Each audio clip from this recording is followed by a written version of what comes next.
بسم الله الرحمن الرحيم والصلاة والسلام على أشرف المرسلين. This is Professor Mohammed Omari of the Mathematics and Computer Science Department at the Faculty of Science and Technology at the University of Adrar, Algeria. Today we're gonna proceed with the third part of Chapter 5 that deals with encryption and authentication, which is part of the Information Security class. All right, today we will proceed with the second type of encryption, which is the asymmetric encryption. For the asymmetric encryption, we're gonna use two keys for encryption and decryption. Usually the public key is used for encryption, and the private key is used for decryption, which means here we are using two different keys, one for encryption and the other one for decryption. As you can see here in this picture, this figure. If Alice wants to receive a message from Bob, Bob wants to send a message.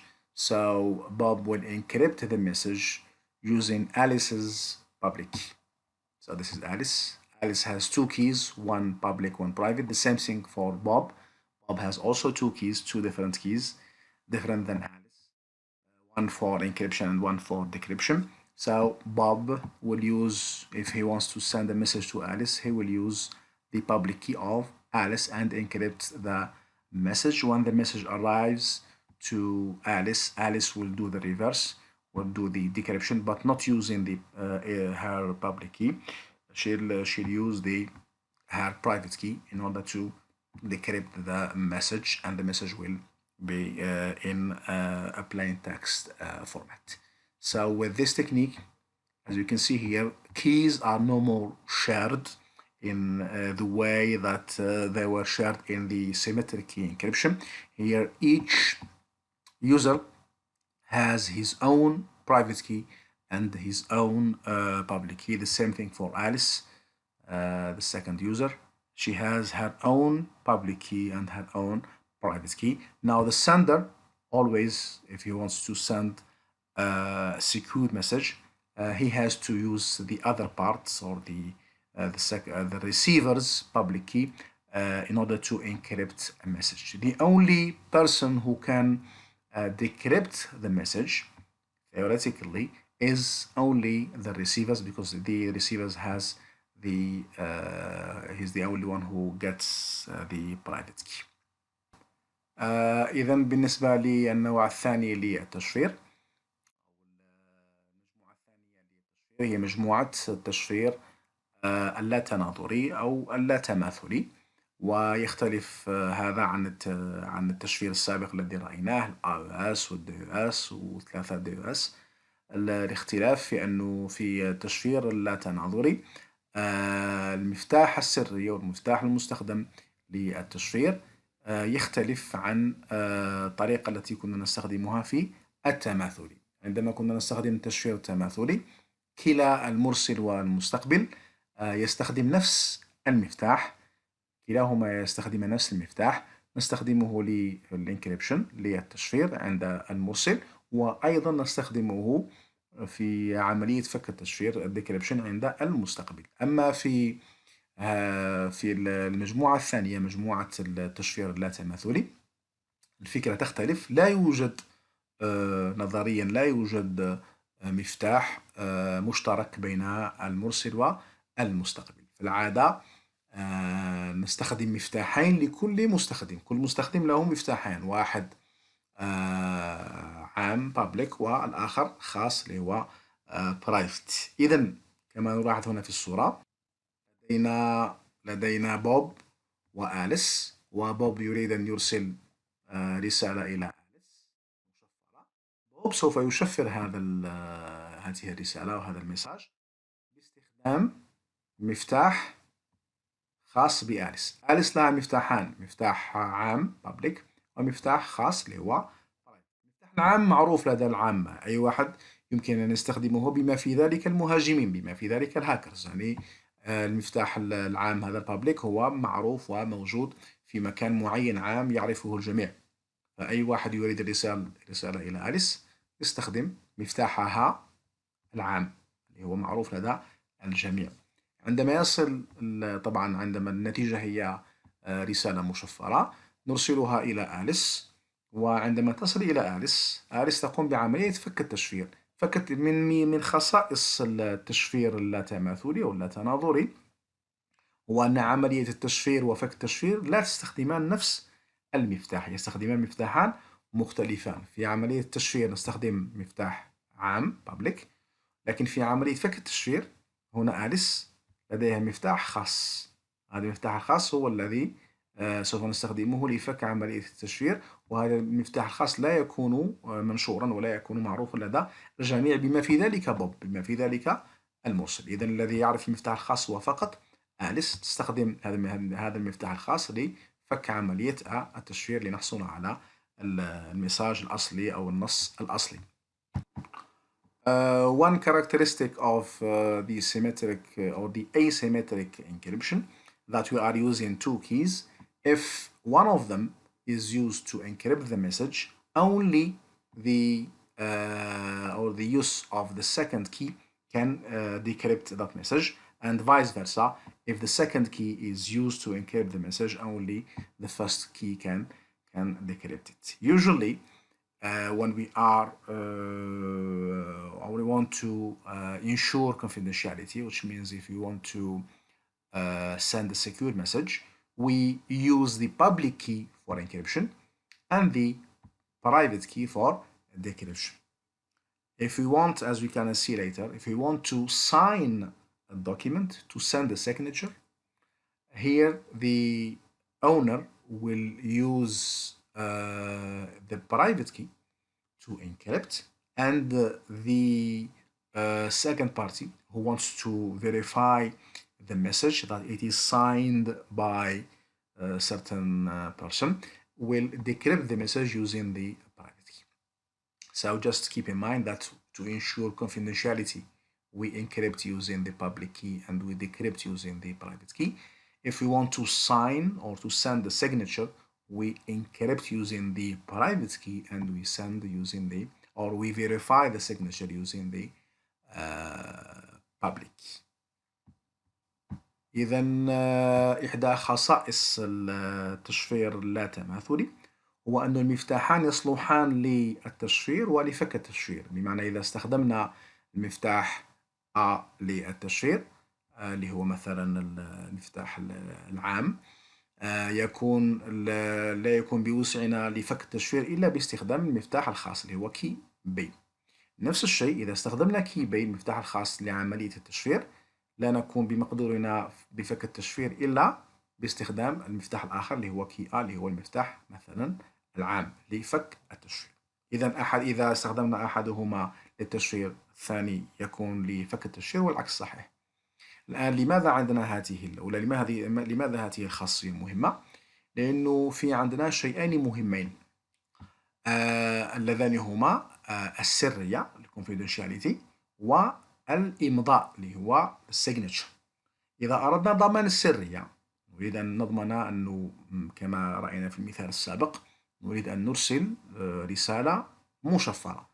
في العادة نستخدم البابليك كي اللي هو المفتاح العام للتشفير ونرسل رسالة إلى أليس كما رأينا في المثال، وأليس تقوم بعملية فك التشفير باستخدام المفتاح الخاص اللي هو كيبي، وهي الوحدة التي تستطيع أن تفك التشفير. هذه عملية السرية. الآن عملية الإمضاء، إذا أرادت أليس أن ترسل نصا أو ترسل وثيقة وتريد أن تمضيها، نقول نحن نسموها signature أو الالكترونيك signature، الآن تقوم العكس. أليس تقوم بعملية التشفير باستخدام مفتاحها الخاص وتقوم بعملية الإمضاء، هذه هي العملية تاع الإمضاء بمفتاحها الخاص، وترسل الوثيقة إلى بوب مثلا، وبوب يريد أن يتحقق أن الإمضاء كان من طرف أليس الوحيدة التي لها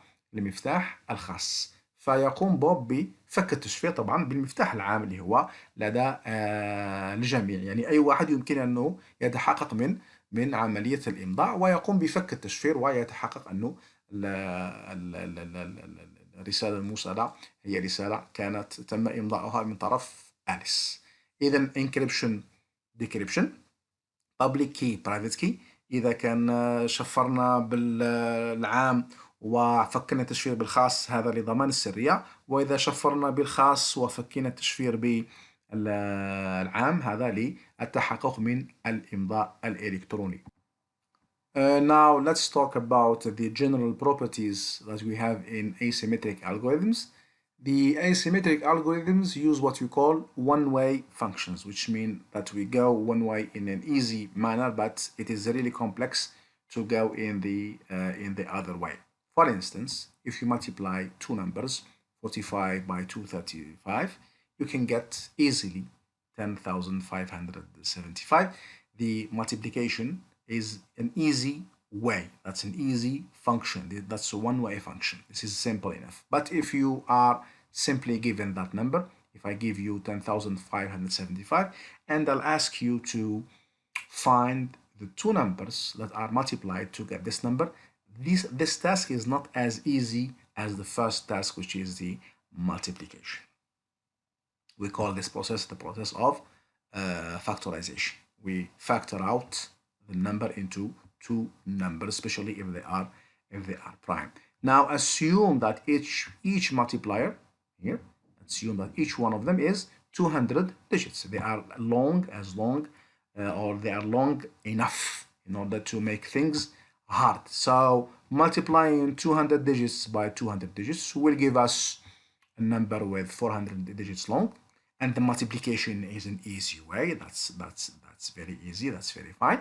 But the problem is how, if I give you the 400 digits number, here you can imagine that one with 400 digits, and I ask you to factor it out to get the two factors, especially if the two factors are prime. Here it is proven mathematically that this operation is really hard and it takes a lot of time in order to get the factorization. And this is here where is the power of the asymmetric algorithms, is in the complexity of factorization.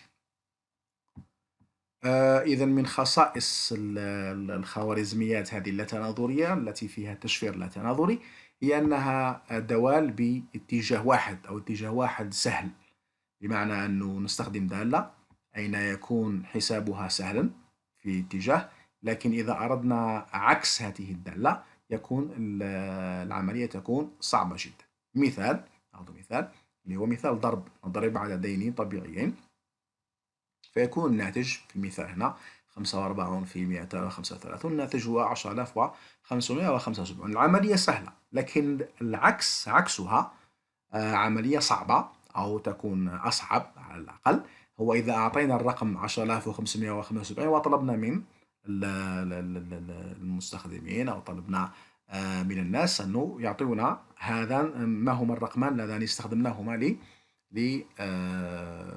للحصول على هذه النتيجة، بمعنى إعطاء بما يسمى بالقواسم والعوامل المشتركة التي ما هما القاسمان اللذان بضربهما نحصل على هذا العدد.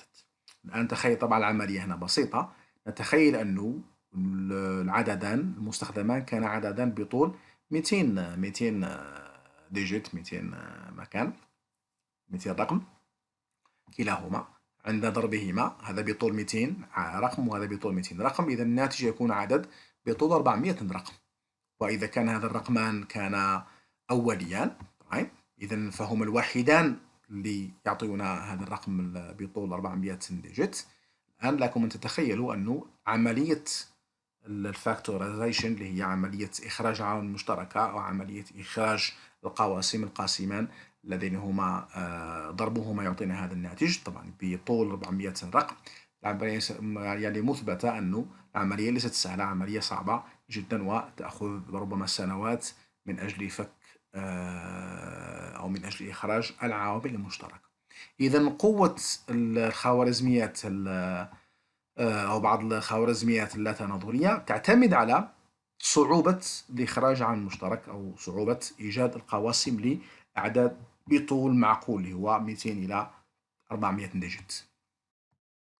All right, RSA is one of the most known asymmetric systems. It is also based on the idea of two keys. RSA is named after their developers, Rivest, Shamir, and Edelman in 1977. Here is an example how they do the encryption. The encryption of a message M, we have a message M, we want to encrypt it, and that message usually is a number. We have to convert anything that we want into a natural number.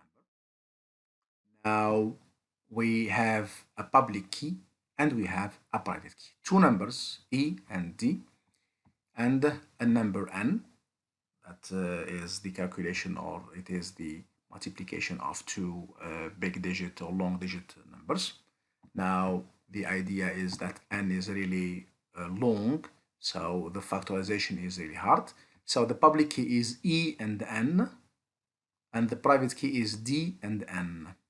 So the sender has to know the public key of the receiver, which is E and N. And the receiver, of course, has his private key, which is D and N. So we calculate the encryption in this manner. We take the message M, which is a natural number. We put it to the power E, where E and N are public, are known. And we calculate the rest over N. We apply mode N, will get the cipher C. Now, as you can see, for the decryption, we do a similar thing, but not the reverse function of the encryption. We use another function. Now, this time, we're going to use the private key, D and N. Here, we take the cipher message C to the power D, and we calculate the rest over N, and we're gonna get back our message M, and this is two mathematical functions that are proven to be correct. إذا RSA هي إحدى الطرق الشهيرة للتشفير اللاتماثلي أو الغير متماثل. RSA مسماة على مطوريها رايفست، شامير، وأدلمان في 1977. وطريقة العمل تعمل بمفتاح عام ومفتاح ف عندنا المساج أو النص المراد تشفيره M، والنص المشفر C.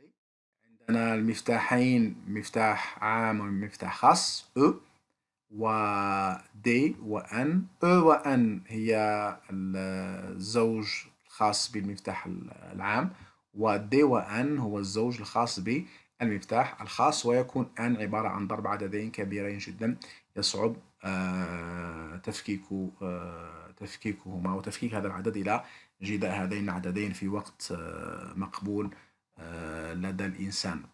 إذا كل هذه C M E D و N هي عبارة عن أعداد، في العادة تكون أعداد طبيعية. إذا عندنا أي مساج، أي نص نريد تحويله، يجب في البداية تحويله إلى عدد، يجب تحويله إلى عدد حتى نقوم بالعمليات الرياضية هذه. إذا النص المشفر هو عبارة عن نتيجة لرفع النص الأصلي أو النص الواضح غير مشفر، نرفعه إلى، طبعا يجب تحويله إلى عدد طبيعي، وإلى الأس E، ونأخذ الباقي على N. إذا E N هما المفتاح، هذه التوليفة أو هذا البار، هذا الزوج هو المفتاح العام، ونحصل على C، حيث يكون C طبعا أقل من N ما دام أخذنا الباقي على N.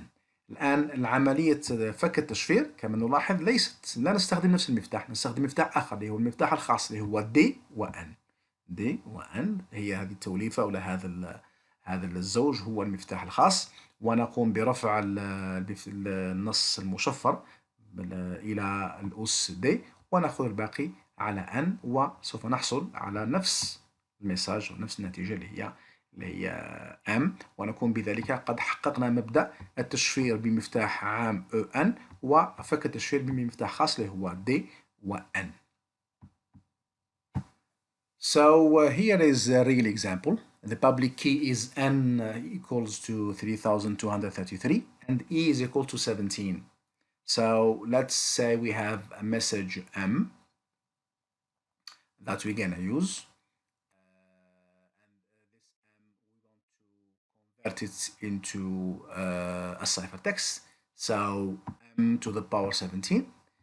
Let's say here M is equal to 65. This is the plain text. 65 to the power 17 E mode N, which is 3,233. We're gonna have a number less than N is equal to 2,790. This is the ciphertext. We converted the plain text 65 into the ciphertext. Now for the decryption, we use the private key, which is D and N, the same thing, D and N. We know that N is known, but D is unknown. It is only known to Alice, which is the second or the receiver. Here we do the same thing or the same idea, but not the reverse. This is not the reverse function. We use another function. We put the ciphertext to the power of D, as you can see here. This is the ciphertext, 2790 to the power D, which is 2753, and we take the rest over N 3233. We will end up with the message or the plain text message, which was 65, as we have said before that all messages has to be converted into natural numbers. إذا مثال عملي لكيف تعمل خوارزمية ارسال. ناخذ ان يساوي 3233 و اللي هو المفتاح العام، ولو اننا نتكلم عن المفتاح العام ان هما المفتاحان او المفتاح العام ان و يساوي 17. اذا نطبق المعادلة التي نحصل بها على النص المشفر عن طريق النص الأصلي M. إذا M في المثال هنا نأخذ 65 أس 17 وباقي القسمة على N اللي هو 3233. الناتج هو 2790. إذا حققنا أنه حولنا نص كلار، نص واضح، إلى نص مشفر اللي هو هذا العدد المختلف عنه. الآن بالنسبة لآليس تقوم بعملية الديكريبشن، فك التشفير. سوف نستخدم المفتاح الخاص اللي هو ND، رغم أنه N معروف لكن D غير معروف، وهذا المفتاح لا يكون معروف إلا للمستقبل كما رأينا في المثال السابق آليس. نفس العملية نأخذ C اللي هو النص المشفر، نرفعه إلى D أس D، ونأخذ باقي القسمة على N اللي هو 3233. إذا نأخذ 2790 أس 2753، باقي القسمة على 3233. سوف تكون النتيجة هي 65. وبذلك حققنا مبدأ أنه استخدمنا مفتاح عام ومفتاح خاص، وكانت العملية استطعنا استنباط النص الأصلي من النص المشفر، واستخدمنا فكرة مفتاح عام ومفتاح خاص.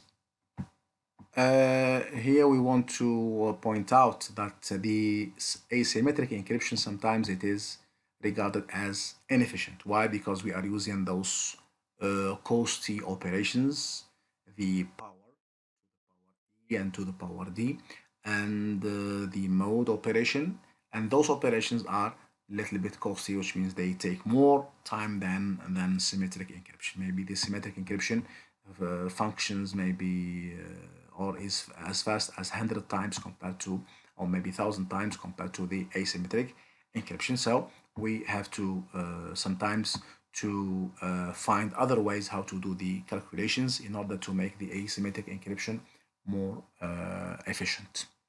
إذا بالنسبة للتشفير اللاتماثلي في العادة هو تشفير مكلف. يعني العمليات الحسابية تأخذ وقت. عندما نرفع إلى الأس مثلا أس 2000 وأس 3000 إلى غير ذلك ونأخذ باقي القسمة، هذه العملية سوف تأخذ لنا وقت طويل جدا. في العادة عندما نقارن التشفير التماثلي أو التناظري مع التشفير اللا تناظري، سوف يكون نجد أن التشفير التناظري ربما يكون أسرع 100 مرة أو 1000 مرة أكثر من التشفير اللا تماثلي.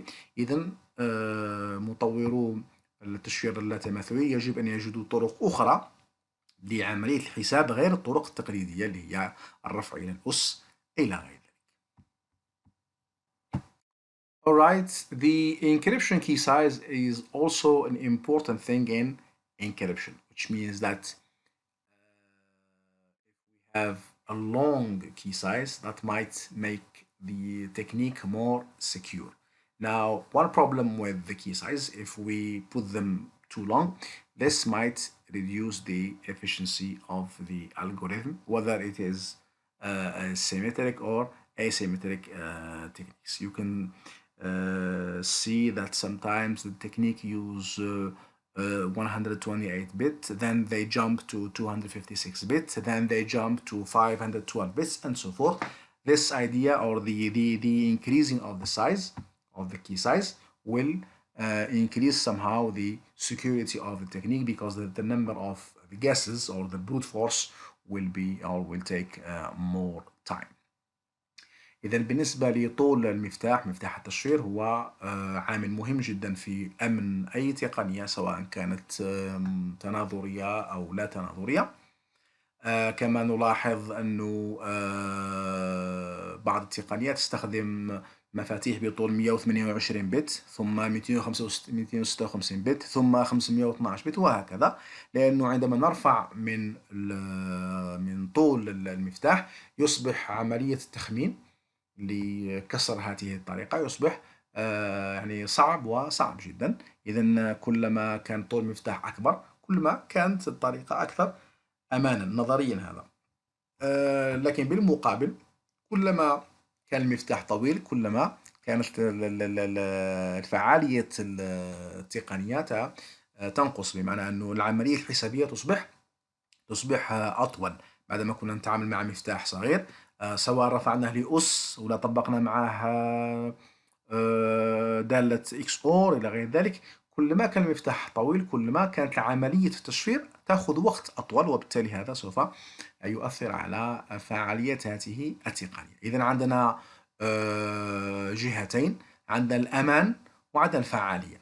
كلما زدنا من طول المفتاح كلما زاد الأمان وكلما نقصت الفعالية، والعكس صحيح، كلما خفضنا من طول المفتاح كلما نقص الأمان وكلما زادت الفعالية. ويجب طبعا إيجاد نقطة متوازنة بين الأمان وبين الفعالية.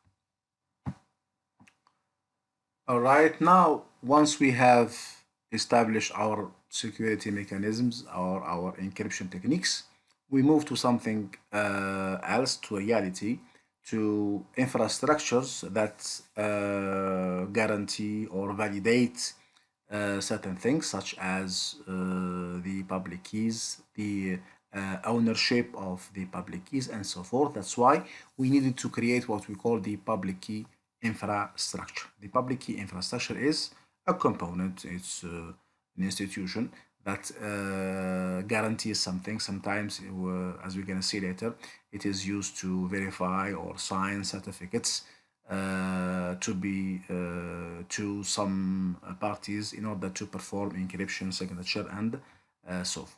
So we have three main things to guarantee, as we know them: the confidentiality, which means that things has to be transferred in a secure manner from one place to another; the authenticity, which means to ensure that we are talking to the right guy. We have to do some identification to make sure that the right guys are correct, not some intruders. And another thing, which is the integrity, which means that we have to make sure that nothing has been altered or modified. إذا البنية التحتية للمفتاح العام المفاتيح العامة the public key infrastructure هي عبارة عن مؤسسات خدماتية تقدم لنا بعض الخدمات، من بينها التحقق من امتلاك شخص معين المفتاح العام حتى نقوم بإرسال المعلومات إليه. كيف نضمن أن هذا الشخص صحيح هو الذي هو يملك هذا المفتاح وليس غيره، ونتحقق من هويته. إذن هذه المؤسسات نقوم بمراسلتها وتعطينا بعض الشهادات certificates اللي تؤكد لنا أنه مستخدم معين يستخدم هو المعني باستخدام مفتاح معين اللي هو مفتاح عام معين. كما لاحظنا في التشفير اللاتماثلي قلنا هناك مفاتيح خاصة ومفاتيح عامة. بما أن المفتاح العام هو في العادة يستخدم في التشفير لعملية الكونفيدنشياليتي، عملية السرية، يجب قبل أن نبعث المعلومات هذه أن نتأكد أنه نحن نتعامل مع الشخص المراد التعامل معه. إذن هذه البنية التحتية، هذه المؤسسات تضمن لنا عموما 3 أشياء مهمة جدا، اللي هي السرية، بمعنى أن المعلومات المرسلة يجب أن تصل إلى الشخص المعني فقط الذي هو معني بقراءتها وفك تشفيرها عن طريق المفتاح الخاص. النقطة الثانية اللي هي الأوثنتيسيتي، اللي هي الأصالة، يجب أن نتأكد أن المعلومات التي تصلنا ونرسلها إلى شخص معين هي أصيلة تأتينا من الشخص الذي نحن نظن أنه هو ذلك الشخص. يجب أن نتأكد من هويته ومن أصالته. والنقطة الثالثة اللي هي معروفة في النتورك ولا في السكيورتي، اللي هي الانتجريتي، اللي هي النزاهة، بمعنى يجب أن نتأكد أن المعلومات المرسلة والمستقبلة يجب أن لا تكون مبدلة ومغيرة عما أرسلت عليها، وبالتالي يجب التأكد والتحقق من نزاهتها. Now here how the public key infrastructure works, or here let's see why do we need the public key infrastructure. For instance, we have a user A who has a public key and a private key. Now, the user A wants to issue what we call a certificate.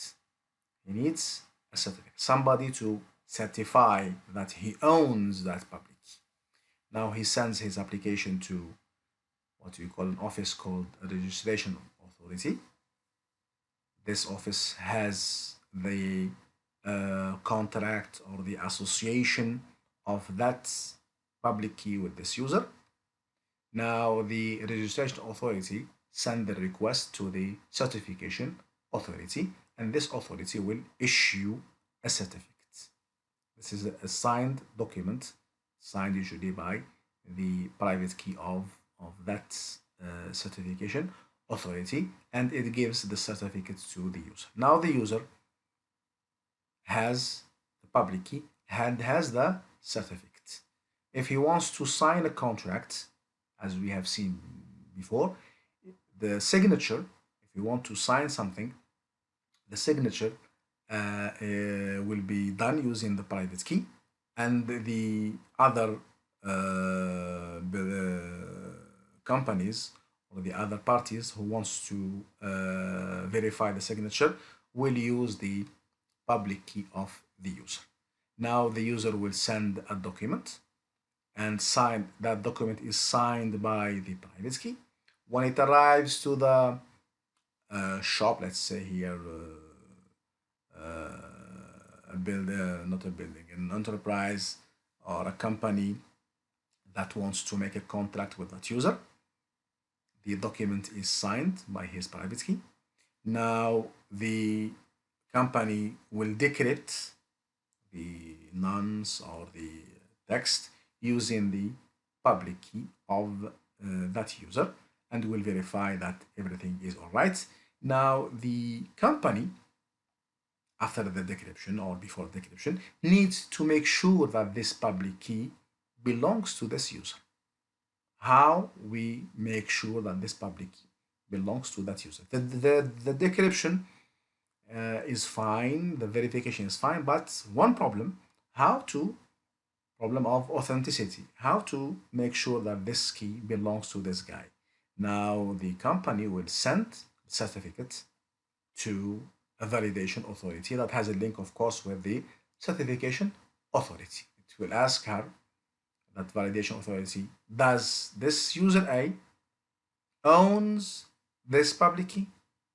Yes or no? If yes, everything is all right, we can accept the contract. If no, which means that this is an attacker or a hacker or an intruder, and we will reject his signature or its signature. So this verification is done through a system called the public key infrastructure that has a registration authority, certification authority, and a validation authority. إذا بالنسبة لماذا نحتاج إلى هياكل قاعدية خاصة بالمفتاح العام public key، هو من أجل التحقق أنه مفتاح عام يملكه شخص معين وليكن يوزر هنا. كيف نتحقق من ذلك؟ في البداية الشخص الذي يملك المفتاح العام يتصل بالمؤسسة أو الجهة التي أصدرت له المفتاح العام ويطلب منها شهادة certificate. شهادة، هذه الشهادة في العادة تكون ممضية بمفتاح آخر خاص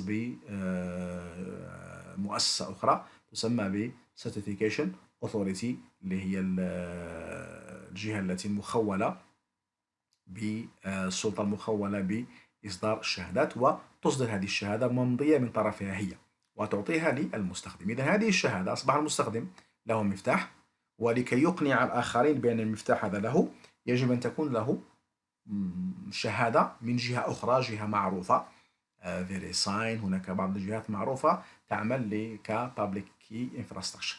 الآن المستخدم هذا مثلا يريد أن يوقع عقدا مع شركة معينة وتكون ABC شوب، يرسل لها العقد ويمضيه بمفتاحه الخاص. كما قلنا سابقا، إذا أردنا إرسال معلومات نريد إخفاؤها نشفر بالمفتاح العام ونفك التشفير بالمفتاح الخاص. الآن إذا أردنا إمضاء عقد معين، هناك كلمة ولا هناك جملة نقوم بتشفيرها بالمفتاح الخاص ويتم فك تشفيرها من طرف الجهة الأخرى بالمفتاح العام.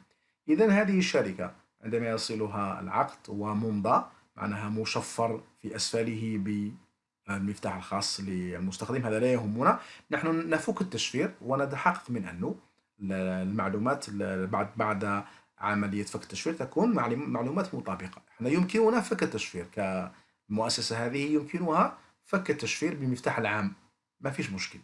لكن الإشكالية أين؟ كيف نتأكد أن هذا المفتاح العام هو لهذا اليوزر أي وليس لشخص آخر؟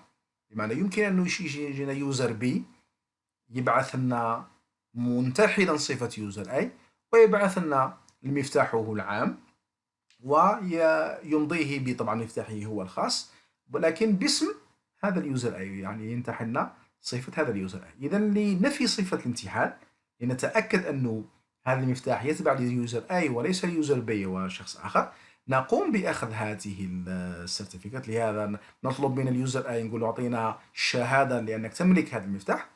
هذه الشهادة نرسلها احنا كشركة، نرسلها إلى البابليك كي انفراستراكشر اللي هي الفاليديشن اوثوريتي، وهي هيئة سوف تصادق لنا على هذه الشهادة، سوف تتأكد لنا مع مركز الشهادات هل المعلومات صحيحة أو غير صحيحة. فإذا كانت المعلومات صحيحة ترجع لنا اللي هذه الشهادة صحيحة وهذا المفتاح هو صحيح له علاقة بهذا اليوزر، تقوم الشركة بإمضاء العقد وبتحرير العقد وبالموافقة على هذه العملية. وإلا إذا كانت الشهادة خاطئة، شهادة قديمة أو شهادة غير معترف بها، فتأتينا من الطرف الثالث الرفض، وبالتالي يمكننا رفض العملية. إذن عملية الهياكل هذه الموجودة اللي هي هياكل المفتاح العام هي عملية مهمة جدا، لأنه التعامل في هذا يعني باستخدام التشفير اللا تماثلي، تشفير asymmetric، هو تعامل يعتمد على البابليك كي، والبابليك كي يمكن أي واحد يبعث لنا البابليك كي نتاعو ويوهمنا أنه هو الشخص المطلوب ولا هو الشخص المراد للاتصال معه. إذا نحن لكي نتحقق أن هذا المفتاح خاص بمن هو نريد التكلم معه، يعني ولا نريد هو توقيع العقد معه، يجب أن نحصل على شهادة من طرف ثالث معترف به. طرف ثالث تكون الحكومة أو تكون البنك، أو طرف يجب أن يكون معروف ومعتمد، وهو الذي يحقق لي من امتلاك هذا المستخدم لهذا المفتاح.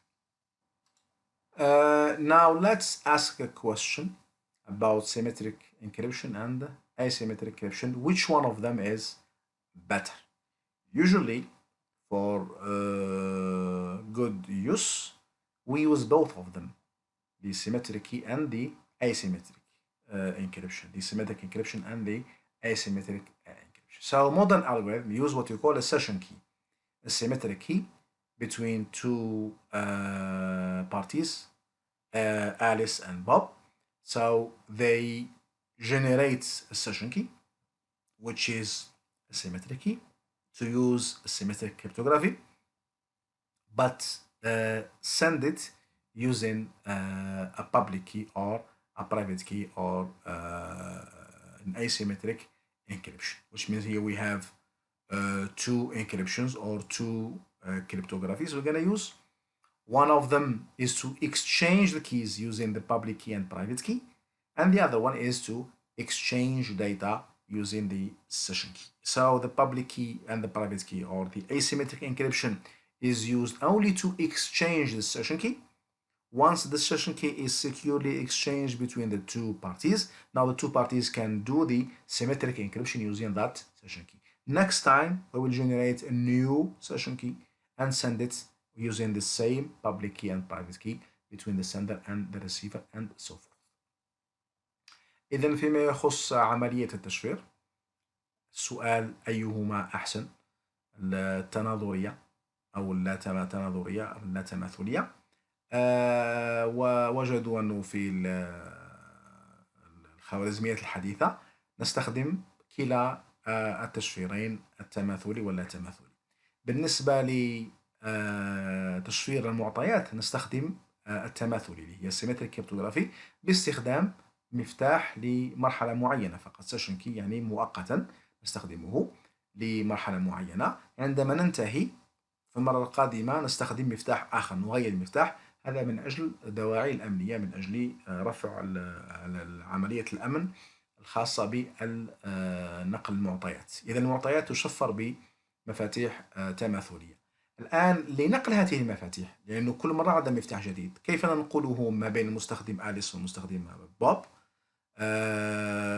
الطريقة هي نقل هذه المفاتيح الآن باستخدام البابليك كي وباستخدام التشفير اللاتماثلي الاسيمتريك كريبتوغرافي باستخدام مفتاح عام ومفتاح خاص. إذن نستخدم التشفير اللاتماثلي لنقل المفاتيح فقط أو لتبادل المفاتيح، واحد ينتج المفتاح ويرسله إلى الطرف الثاني عن طريق الاسيمتريك كريبتوغرافي، عن طريق التشفير اللاتماثلي.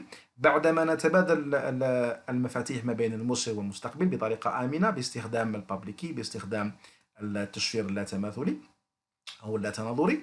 الآن ننطلق الآن في تشفير المعطيات اللي هي تكون كثيرة جدا باستخدام المفتاح الخاص والمفتاح المنشأ حديثا ونستخدمه لعملية التشفير. So here is how it works. We call it the Pgp encryption, the pretty good privacy encryption. We have a plain text. We generate a session key and we encrypt the plain text with the session key using symmetric cryptography like the AES or DES or 3DES. Now we encrypt the key using the asymmetric cryptography, which means we're going to use the public key of the receiver and encrypt the key. So what we're going to send? We're going to send the plain text, sorry, the ciphertext and the cipher of the key using an asymmetric encryption. And we're going to use both of them, send them to the receiver. So the receiver will receive two things, the ciphertext and the encryption of the session key using an asymmetric cryptography. So first, the receiver will decrypt the encryption of the session key using its private key or his private key. Now, once the decryption is done, which means we will know what is the session key, and we use the session key in order to decrypt the message and get our plain text. إذا بالنسبة للمثال لاستخدام تشفير تماثلي وتشفير غير تماثلي، هناك طريقة تسمى pretty good privacy اللي هي خصوصية جيدة للغاية pretty good privacy لاستخدام تشفير تماثلي وتشفير لا تماثلي لا تناظري. ناخذ النص المراد تشفيره، ننشئ يعني بوب هنا مثلا ينشئ مفتاح مؤقت، هذا خاص بطريقة تناظرية ولتكن AES مثلا. ننشئ مفتاح ونشفر النص بهذا المفتاح. المشكلة أنه المستقبل آليس مثلا ما عندهاش هذا المفتاح، المفتاح اللي هو المفتاح الخاص الذي تم إنشاؤه الآن، ونحن نستخدم هنا طريقة تماثلية، طريقة تناظرية مثل AES. إذا نقوم بعملية تشفير، وبعدما نقوم بعملية تشفير المفتاح في حد ذاته سوف نرسله ولكن مشفرا، لأنه إذا كان رسلناه بطريقة عادية سوف يتم اختراقه ومعرفته. نقوم بتشفير هذا المفتاح اللي هو مفتاح تاع الطريقة التماثلية يسموه سيشن كي، نقوم بتشفيره بطريقة أخرى لا تماثلية اللي هي Asymmetric Encryption ولتكن ارسال.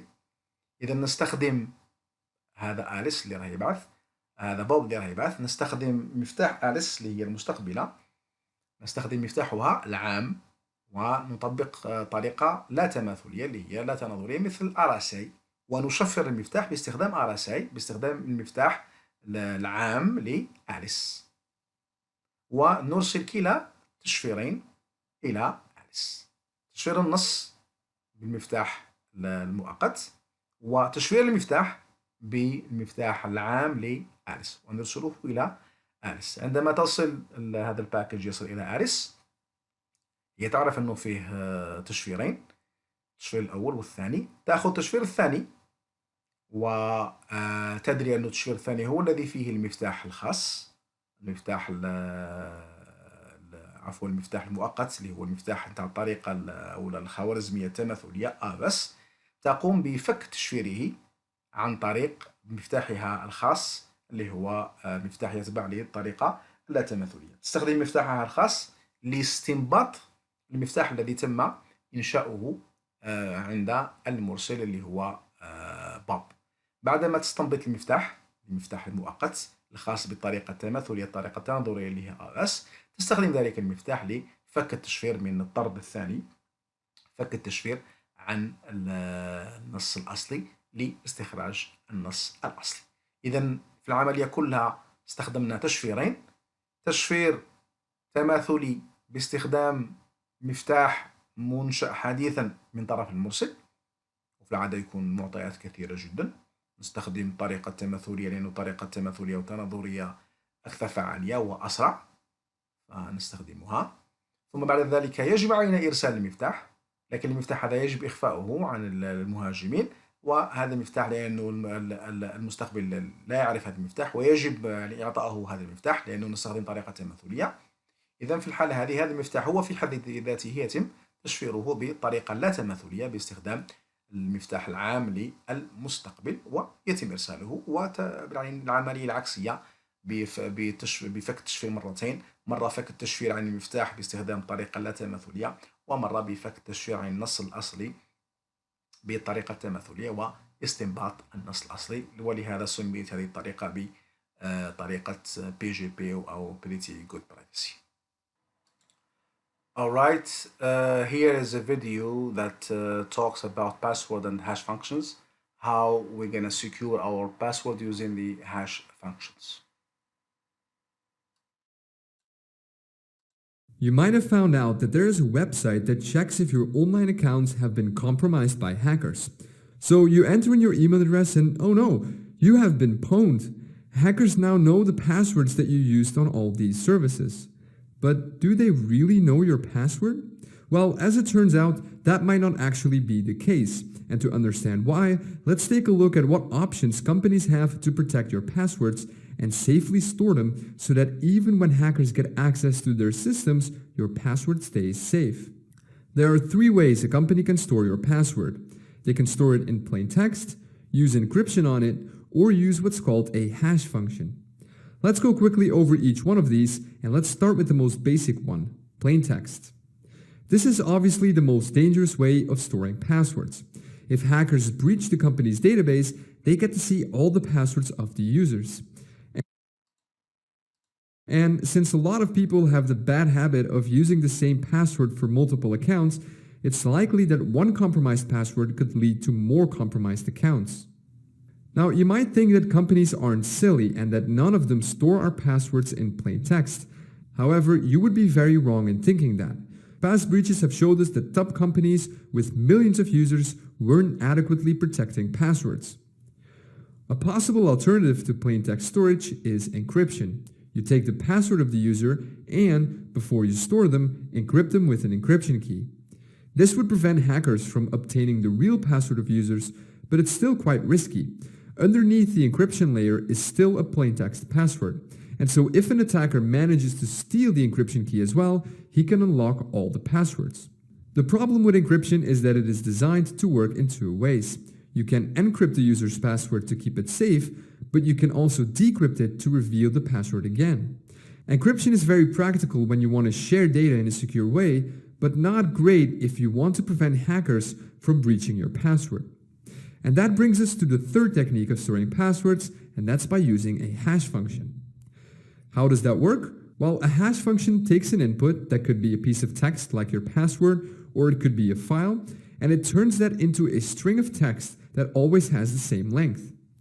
There are many different hash functions available, but this is what the SHA-3 hash of Hello World looks like.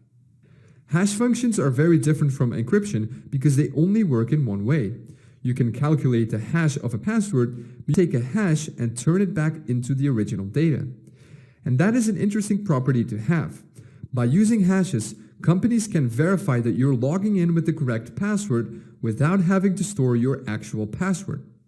However, they aren't perfect either. Most hashing algorithms are optimized for speed. The more hashes per second they can calculate, the better. And that makes them vulnerable against brute force attacks.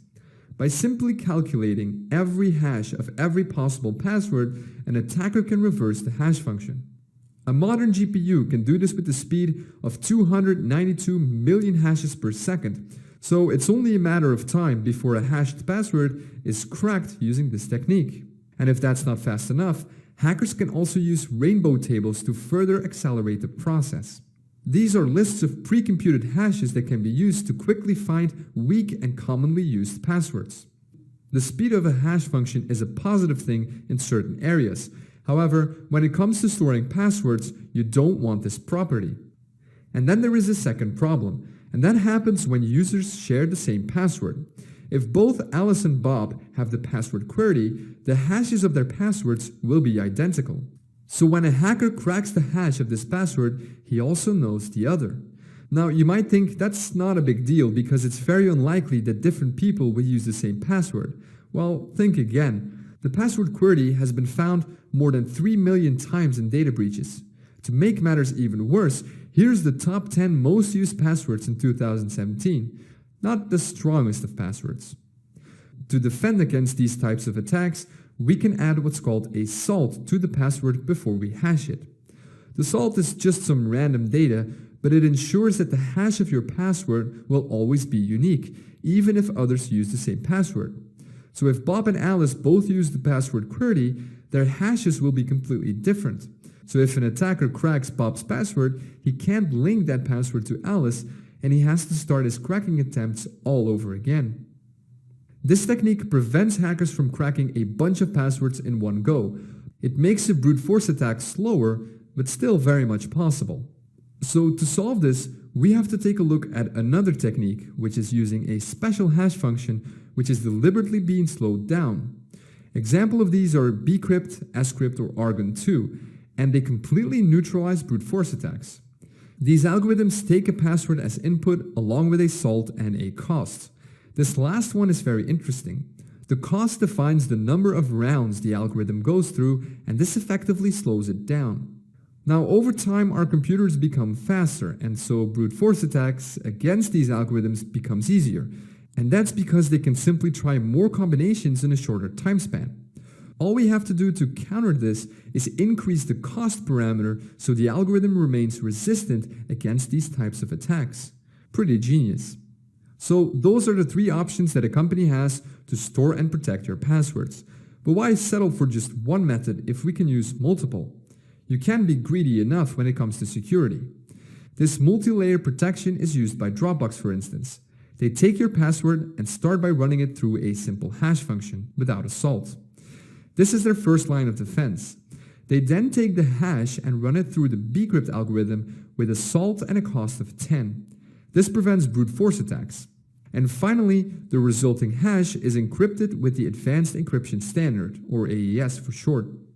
The encryption key for this is not stored in their database, but is instead kept separately. So if an attacker breaches the Dropbox database, they will have to peel away each protective layer around your password, and that will take a lot of time. In fact, the cracking attempt would likely be more costly than what they get in return for compromising your account. So time for a conclusion then. If your account has been compromised, it's best to change your password immediately. However, depending on the security measures of the company that was compromised, it might be possible that hackers haven't been able to retrieve your password. And that's thanks to the magic of hash functions and cryptography in general. So now you know how companies can safely store your passwords. That was it for this video. If you learned something from it... Alright, here is another short video. That talks about symmetric cryptography, asymmetric cryptography, and how they are combined together to ensure better encryption and how the certificate works. In today's environment, encryption is an important part of computing. In order to keep your files secure and have secure communication, you need to use encryption. Encryption is the process of taking data and encoding it into a form that cannot be read by unauthorized people. There are two types of encryption schemes that are used. These are symmetric key and public key encryption. First of all, I will start with symmetric key, as this is the easiest to understand. Symmetric key encryption uses the same key to encrypt data as to decrypt data. This generally makes it faster than public key encryption. The problem with this method of encryption is in order for data to be decrypted, the key must be available. This causes two problems. The first problem is the key needs to be stored securely.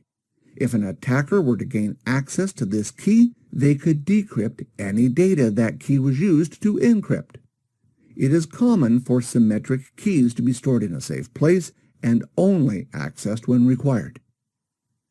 The next problem is if another party needs to decrypt the information. In order for this to occur, a secure channel needs to be used to transfer the key. For example, a common practice is for the key to be transferred using the telephone. Public key encryption uses two keys, a public and private key. To illustrate, imagine that two people want to communicate with each other. In between them is a third party that is trying to eavesdrop on their conversation. With traditional encryption that uses the same key, the problem is getting the key to the second party without the third party obtaining the key. With public key encryption, the public key is required to encrypt traffic, however, it does not need to be secured. If a third party were to obtain the public key, they would not be able to decrypt any data that was encrypted using it. In order to decrypt the data, you require the private key. The private key needs to be stored securely, but the advantage is the encryption can occur without the private key. This means the private key never needs to be transferred, and thus there is no chance that it can be intercepted by the third party. You may wonder exactly how a system like this can work. The mathematics behind it are complex and beyond the scope of this video, but I will give you a summary of how it works. When data is encrypted using the public key, it is done in a way where there is a large number of possible solutions available. In order to decrypt the data, you would need to test every single solution until you find the right one. Although possible, depending on how big the key is that is being used, the process could take 100 years. If you have the private key adds enough information to the puzzle so that there is only one solution. It is kind of like having a prize behind a series of numbered doors. If you know which door the prize is behind, it is easy to find the prize. Without this information, you are forced to try every door or choose one at random. Public key encryption is generally slower when compared to symmetric key encryption, and thus, even though it has advantages over symmetric key, you will find, for reasons of performance, symmetric key will be used instead of public key encryption. Like a lot of things in computing, it comes down to a trade-off between performance and security. In order to get a good mix of performance and security, it is possible to combine public key encryption with symmetric key encryption. In some cases, public key encryption is used to exchange keys and symmetric key used to encrypt the data. The principle is that a strong algorithm with a large key should be used to encrypt the key. Public key encryption is very useful to perform key exchanges securely. Once the key exchange is performed, another encryption algorithm can be used that is faster and uses a smaller key. This could be another public key encryption algorithm or a symmetric key algorithm. The next use of public key encryption with symmetric keys is to protect the symmetric key. Encryption, like Windows file encryption, uses a symmetric key that is stored in the file. To protect the symmetric key, it is encrypted using a public key. This gives you a fast algorithm for encrypting files and keeps the key safe. Encryption systems like BitLocker use similar methods. This is why when you reformat a computer or delete a user, you may lose access to encrypted files. The new OS or user does not have the private keys that were associated with the user or OS that are required to access the symmetric key. For these reasons, symmetric key encryption is often used when performance is required. Public key encryption is used when you do not want to have decryption occur without the private key. You will find that some systems combine the two to give multiple users access. For example, Windows file encryption uses a combination of both encryption types so that multiple users, including recovery users, can access the symmetric key. When multiple users require access, the symmetric key is simply encrypted multiple times with each of the public keys required. It should be pointed out that either method can meet the needs of data encryption and communication, but combining the two does give a good trade-off between performance and security. Thanks for watching this. All right, here we came to the third part of chapter 5. If you have any questions, you can send them to my email or post them at the chat room at EasyClass. Thank you.